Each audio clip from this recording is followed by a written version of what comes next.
ആ കഥയുടെ അവസാനം വരെ ഇന്ന് നമ്മളോട് ഉണ്ടായിരുന്നവരൊന്നും ഉണ്ടാവണമെന്നില്ല. ചിലരൊക്കെ പാതി വഴി വെച്ച് ഇറങ്ങിപ്പോയേക്കാം. പക്ഷെ ആരൊക്കെ പോയാലും നമുക്ക് വീണ്ടും മുന്നോട്ട് ജീവിച്ചല്ലേ പറ്റൂ. എനിക്ക് എന്തേലും കാര്യത്തിൽ സഹായിക്കാൻ പറ്റിയ അതിലും വലിയ സന്തോഷം എനിക്ക് മറ്റൊന്നുമില്ല. നീ ജോലിക്ക് പോകുന്ന ആ ചിട്ടി കമ്പനി എങ്ങനെയുണ്ട്? സേഫ് ആണല്ലോ അല്ലേ? ദൈവവിശ്വാസിയായ ഒരാളാ ഇതിന്റെ മുതലാളി കനകാംബരൻ സാറ്. ഒരുപാട് ജോലിക്കാരുണ്ട് അവിടെ. തരക്കേടില്ലാത്ത ശമ്പളവും കിട്ടും. എവിടെ പോയാലും നമുക്ക് നമ്മുടെ ജോലി നോക്കിയാ പോരെ. സന്ദീപിനോടുള്ള നിന്റെ വാശിയാ ഇതിന് നിന്നെ പ്രേരിപ്പിച്ചെന്ന് എനിക്കറിയാം. നമുക്ക് കിട്ടാനുള്ളതൊക്കെ തട്ടിയെടുത്ത ആ അവന്തികയുടെ പിന്നാലെ ഒരു വാലാട്ടിപ്പട്ടിയെ പോലെ നടക്കുന്ന എന്റെ ഭർത്താവിനോടുള്ള വാശിയും വൈരാഗ്യവും തന്നെയാ എന്നെ ഈ തീരുമാനത്തിലെത്തിച്ചത്. പക്ഷേ ഈ തീരുമാനം എന്നെ കൊണ്ട് ദൈവം എടുപ്പിച്ചത് അതിന് മാത്രമല്ലെന്ന് ഇപ്പൊ എനിക്ക് മനസ്സിലായി. അതെന്താ പെട്ടെന്ന് അങ്ങനെ തോന്നാൻ? ഏട്ടാ, ഏതൊരാൾക്കും സ്വയം തിരിച്ചറിയാൻ ദൈവം ഒരു അവസരം കൊടുക്കും. ഭാര്യ, അമ്മ, കുടുംബിനി, അതിനപ്പുറം ഒരു സ്വപ്നങ്ങളും ഇല്ലാതിരുന്നൊരു പെണ്ണാ ഞാൻ. പക്ഷേ ഇങ്ങനൊരു പ്രതിസന്ധി സന്ദീപ് ഉണ്ടാക്കിയപ്പോഴാ എന്റെ വില ഞാൻ സ്വയം തിരിച്ചറിഞ്ഞത്. അതിന് സന്ദീപിനോടിപ്പോ എനിക്ക് നന്ദിയുണ്ട്. എന്റെ സ്വാതന്ത്ര്യം ഇനി അതെന്റെ മാത്രം. സന്ദീപിനെ ഒരിക്കലും തിരിച്ചു വന്നില്ലെങ്കിലും ജീവിതത്തിൽ ഞാൻ തോക്കില്ല. എന്റെ മോളെ പഠിപ്പിക്കാനും വളർത്താനും എനിക്ക് പറ്റും. നന്നായി. അഭിമാനം പണയം വെച്ച് ആർക്കു മുമ്പിലും വളഞ്ഞു നിൽക്കേണ്ടവളല്ല പെണ്ണെന്ന് എന്റെ അനിയത്തി തെളിയിച്ചല്ല. സന്ദീപിനി അവന്റെ വഴിക്ക് പൊയ്ക്കോട്ടെ. നീ മോളും സന്തോഷമായിട്ടിരുന്ന മാത്രം മതി. ഈ ഏട്ടനും അമ്മയും എല്ലാവരും കൂടെയുണ്ട്. ഏട്ടാ, എന്നെ അവിടെ ഇറക്കിയാൽ മതി. ഞാൻ ബസ്സിന് പൊക്കോളാം. വേണമെങ്കിൽ ഞാൻ ഓഫീസറെ കൊണ്ടുവിടാം. വേണ്ട, അത് കഴിഞ്ഞ് വരുമ്പോഴേക്കും അമ്പലത്തിന്റെ നടയടയ്ക്കും. എനിക്കിപ്പോ ഇവിടുന്ന് ബസ് കിട്ടുമല്ലോ. ഏട്ടൻ അവിടെ നിർത്തിക്കോ.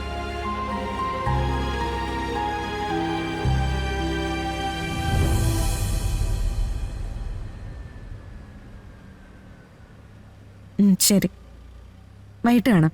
ആ ശരി മോളെ.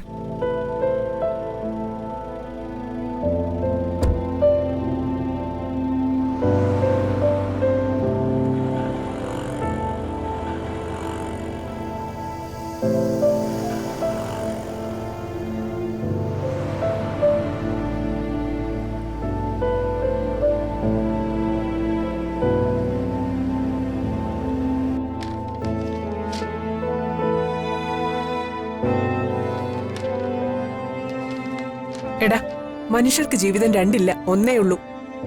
അത് നഷ്ടപ്പെടുത്താൻ സ്വയം തീരുമാനിച്ചാ പിന്നെ ദൈവം തമ്പുരാന് പോലും നിന്നെ രക്ഷിക്കാൻ കഴിയില്ല. അമ്മ എന്താ ഇങ്ങനെ പറയുന്നത്? എന്താ പ്രശ്നം? ഇരിക്കെ. ഞാൻ നിന്റെ അമ്മയാ. നിന്റെ ജീവിതത്തെക്കാൾ വലുതായി എനിക്ക് മറ്റൊന്നില്ല. അതുകൊണ്ട് കൺമുമ്പിൽ കാണുന്നത് ഞാൻ പറയും. നിനക്ക് സൗകര്യമുണ്ട് കേട്ടാ മതി. അമ്മ കാര്യം പറ. ഇത്രയ്ക്ക് ദേഷ്യപ്പെടാൻ മാത്രം ഇവിടെ ഇപ്പൊ എന്താ ഉണ്ടായേ? നീ എന്തിനാ സമൃദ്ധ ഇങ്ങനെ ഒറ്റയ്ക്ക് പുറത്തേക്ക് വിടുന്നത്? ഓ, അതായിരുന്ന കാര്യം. ആ, അത് കാര്യം തന്നെയാ. ഒരു ഭ്രാന്തൻ അവളുടെ പിന്നാലെ നടക്കുക. എപ്പ വേണോ അവൻ അവളുടെ മുന്നിലേക്ക് എടുത്തു ചാടി വരാം. റോഡിൽ വെച്ച് നാട്ടുകാർ കാണുകെ അവൻ അവളെ കയറി പിടിക്കാൻ പറ്റോ ചെയ്ത? ഇതെന്റെ ഭാര്യയാണെന്ന് നാട്ടുകാരോട് അവൻ കൂവി വിളിച്ച് ആർക്കാടാ എന്റെ നാണക്കേട്? അതും പോട്ടെ, ഒറ്റയ്ക്ക് അവൾക്ക് എന്ത് ചെയ്യാൻ പറ്റും? അമ്മ, സച്ചി അങ്ങനൊന്നും ചെയ്യില്ല. എന്നിട്ടാണോടാ ശിവയോഗിയുടെ ആശ്രമത്തിൽ വെച്ച് പൂജ മുടക്കിയത്? ഒന്നും ചെയ്യാഞ്ഞിട്ടാണോ ഇവിടെ ഗേറ്റിന് മുന്നിൽ വന്ന് ബഹളം വെച്ചതും നിന്നെ വെല്ലുവിളിച്ചതും? അത് നേരത്തെ ഉണ്ടായ സംഭവങ്ങളല്ലേ, ഇനി അങ്ങനൊന്നും ആവർത്തിക്കില്ല. അതിന് നിനക്കെന്താ ഉറപ്പ്? ഇന്നല്ലെങ്കിൽ നാളെ സച്ചിയുടെ അർച്ചനയ്ക്ക് ഓർമ്മ തിരിച്ചു കിട്ടുമെന്ന് എനിക്ക് വിശ്വാസമുണ്ട്. ആ സമയത്ത് അർച്ചന ഓർക്കുന്നത് സച്ചിയെ മാത്രമായിരിക്കും. ആ നിമിഷം അവൾ സച്ചിയുടെ അരികിലേക്ക് ഓടി വരും. നീ ഞാൻ ചോദിച്ചു കേട്ടില്ലേ?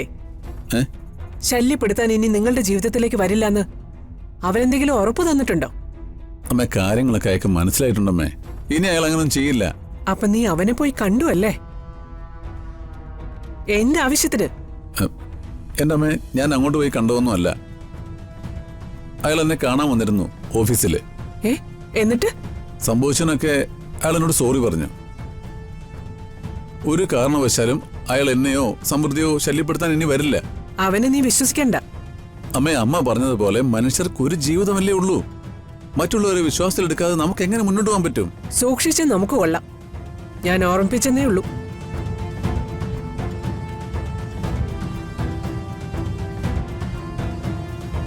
അച്ഛാ, ആ എന്താടാ? അച്ഛാ, ഞാൻ മുടി കെട്ടിയിട്ട് ശരിയാവുന്നില്ല. അമ്മ ഇതുവരെ വന്നില്ല. ശിശിരാന്റി ആണെങ്കിൽ കിച്ചണിലും. ആ അതിനെന്താ, അച്ഛൻ കെട്ടിത്തരാലോ.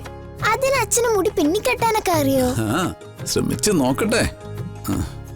അവിടെ ചേർന്നിരുന്നേ. ഓ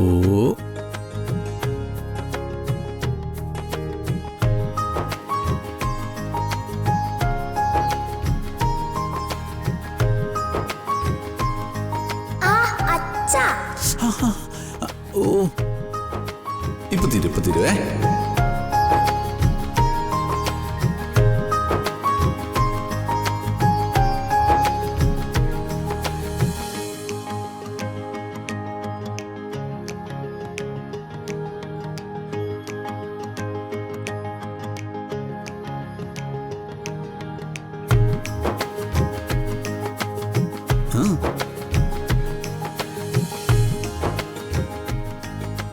സൂപ്പർ ആയിട്ടുണ്ട്.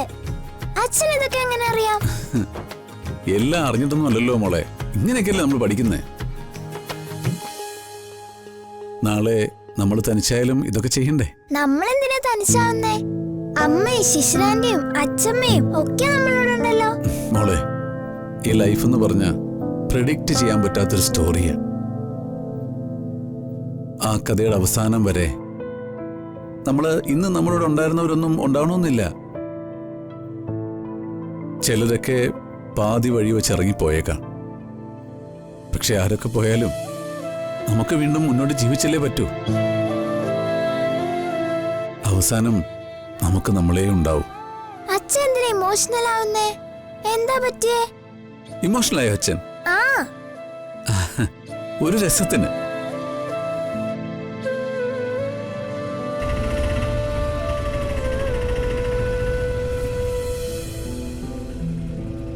ചേട്ടാ, ഒരു 5 മിനിറ്റ് വെയിറ്റ് ചെയ്യോ? ആ, ഞാനൊന്ന് തൊഴുതിട്ട് പെട്ടെന്ന് വരാം. ഒരുപാട് താമസിക്കരുത്. ഇല്ല ഏട്ടാ, പെട്ടെന്ന് വരാം. ശരി.